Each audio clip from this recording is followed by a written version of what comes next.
Quantity theory of money given by Irving Fisher. Quantity theory given by Irving Fisher.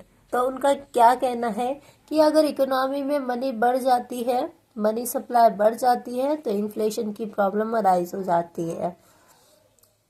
तो उससे effect क्या है कि मनी की वैल्यू भी फॉल हो जाती है। तो डायरेक्ट रिलेशन किसका है? मनी सप्लाई एंड प्राइस का। और इनडायरेक्ट रिलेशन किसका है? मनी सप्लाई और वैल्यूम ऑफ मनी।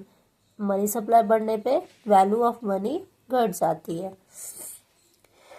अजम्पशन क्या है कि वेलोसिटी कांस्टेंट होती है, mv equals to pt। Volume of transaction remain constant, transaction remain constant. और इकोनॉमिक ऑलवेज फुल एम्प्लॉयमेंट में होती है। थर्ड अजम्पशन है प्राइस पैसिव रोल है, और ये थ्योरी बेस है लॉन्ग रन में। और ये मनी यहाँ पे use as a medium of exchange. तो एम क्या है? मनी सप्लाई है। वी क्या है? Velocity of money. पी क्या है? Average price level. और टी क्या है? Volume of transaction. तो एम इंटू वी को जब हम करते हैं तो total money supply in economic, मतलब हम इन एग्जाम्पल दिया है 100 into 4 equals to 400।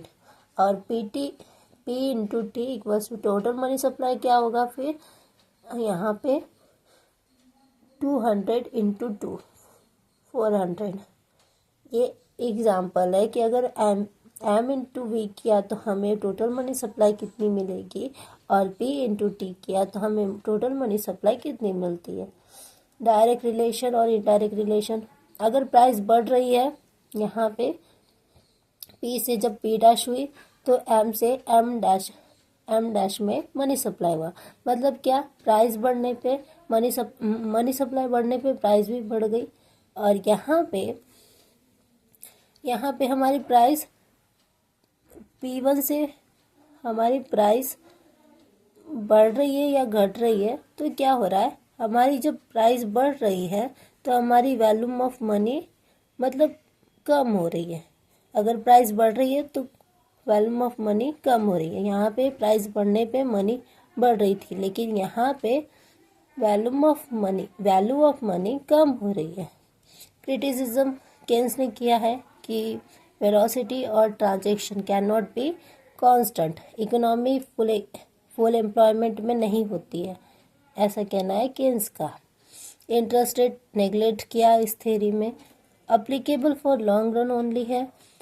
Emphasise money supply को कुछ ज़्यादा ही किया है।